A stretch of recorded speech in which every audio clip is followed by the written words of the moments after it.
తెలుగు రాష్ట్రాల్లో అతిపెద్ద lift manufacturer lifts ట్రై.com dealership కూడా ఇవ్వబడును. ఎస్ఎల్బిసి టన్నెల్ ప్రమాద ఘట్టంలో రెస్క్యూ ఆపరేషన్ అయితే కొనసాగుతోంది. 16వ రోజు రెస్క్యూ ఆపరేషన్ ముమ్మరంగా సాగుతోంది. ఫిబ్రవరి 22న ప్రమాదం జరగ్గా అందులో 8 మంది చిక్కుకుపోయారు. టన్నెల్లో గల్లంతైన వారిని గుర్తించడంలో తాజాగా కొంత పురోగతి లభించింది. ప్రమాదం జరిగిన 100 మీటర్ల దూరంలో D2 పాయింట్లో మనుషుల ఆనవాళ్లను కేరళ కేడ్వార్ డాగ్స్ స్క్వాడ్ గుర్తించినట్లుగా తెలిసింది. TBM మిషన్ ఎడమ పక్కన ఓ మృతదేహానికి సంబంధించిన చేయి కనిపించినట్లు తెలిసింది.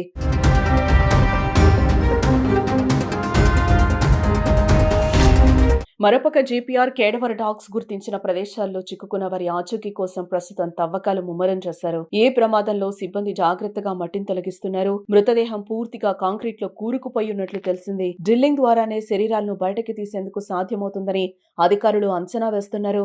ఈ రెస్క్యూ ఆపరేషన్ లో 130 మంది నిపుణుల బృందం పాల్గొంది.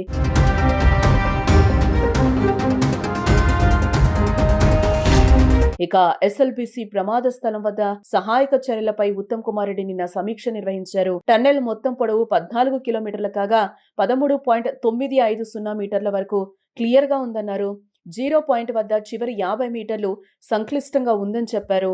చివరి 50 మీటర్లలో సహాయక చర్యలు చేపట్టేందుకు ఇబ్బందులు వస్తున్నాయని తెలిపారు. అక్కడ సహాయక చర్యలు చేపడితే రెస్క్యూ ఆపరేషన్ చేసే వారికి కూడా ప్రమాదమేనని అన్నారు. కేరళ జాగిలాలతో అన్వేషిస్తే ఒకచోట ముగ్గురున్నట్లుగా గుర్తించామని అన్నారు. రెస్క్యూలో భాగంగా రోబోల సహాయంతో సహాయక చర్యలు చేపట్టాలని చూస్తున్నామన్నారు. ఈ నెల 11న ముఖ్యమంత్రి స్థాయిలో మరోసారి ప్రమాద ఘటన సహాయక చర్యలపై రివ్యూ ఉంటుందని చెప్పారు. ఆచూకీ తెలియకుండా పోయిన వారి కుటుంబాలను ఆదుకుంటామని మంత్రి ఉత్తమ్ హామీనిచ్చారు. ముఖ్యమంత్రి గారి స్థాయిలో మరి వారు ఇక్కడ రావడమా, హైదరాబాద్లో 11వ తారీఖు సమీక్ష ఉంటుంది. ఆ తర్వాత మేము ఒక ప్రకటన చేస్తాం. కేడవర్ డాగ్స్ 3 మరి శరీరాలు ఉండే చోట ఆ ఇండికేషన్ ఉంది. అక్కడ ఆ ఉత్తర కాశీ నుంచి వచ్చిన రైట్ మైనర్స్ వాళ్ళు తవ్వుతున్నారు. బహుశా రేపటి వరకు తెలుస్తుంది. పరిహారం విషయాల్లో ఏమన్నా ప్రభుత్వం నిర్ణయం తీసుకుందా? తప్పనిసరిగా అంటే మేము వాళ్ళు ఇక లేరు అనే ఒక నిర్దిష్టమైన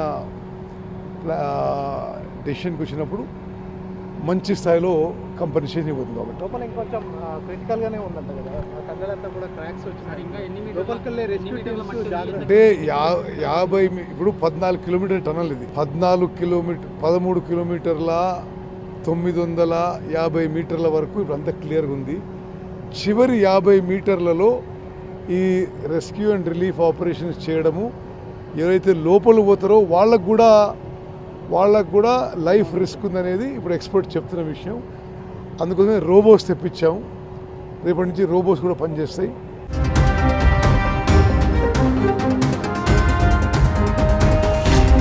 ఇక మరోపక్క TBM ముందు భాగంలో దుర్వాసన వస్తుందని చెప్తున్నారు. దీంతో కార్మికులు ఇదే చోట ఉండొచ్చని అనుమానం అయితే వ్యక్తం చేస్తున్నారు. టన్నెల్లో JCBని ఉపయోగిస్తున్నాయి రెస్క్యూ బృందాలు. ఇక అటు ఎస్ఎల్బిసి టన్నెల్లో ముక్కలు ముక్కలుగా TBM మిషన్ వస్తోంది. మిషన్ను కట్టర్తో కట్ చేశాయి రెస్క్యూ టీమ్స్. మిషన్ పార్ట్లను సహాయకులు బయటకు పంపిస్తున్నారు.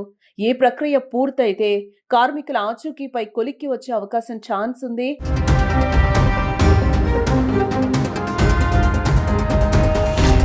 ఇదిలా ఉంటే ఎస్ఎల్బిసి టన్నెల్ వద్ద భయాందోళనకర పరిస్థితులైతే నెలకొన్నాయి.